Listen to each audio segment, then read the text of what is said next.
And you know what Plato said? He said, he that can govern himself. Yeah. Because you can't influence other people unless you can govern yourself.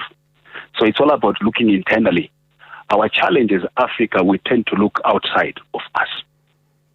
It's going to be none but ourselves. I always tell people that if Hiroshima was in Africa, Hiroshima was almost obliterated in 1945 by the Americans. Yeah. And if it was in Africa, it would have been a desolate today.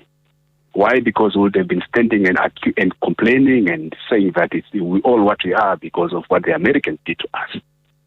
But what the Japanese did, of course, I'm not justifying what happened in Hiroshima, but what those guys did, they picked up the pieces and moved forward.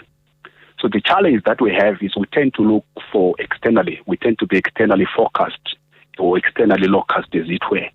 If it wasn't for this person, I wouldn't have been what I am. If it wasn't for the past that, the bad past that I was raised in, I wouldn't have been what I am, without realizing that the power is inside of us. Because there are 4 things that are within our sphere of control. Mm. We can control what we think, what we feel, what we do, and what we say. That's within our sphere of control.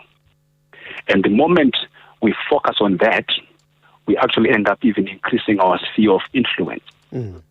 But the challenge that Africa has today, be it at government level, at corporate level, at family level, at whatever level that you can think of, is that we tend to look outside of us. Mm.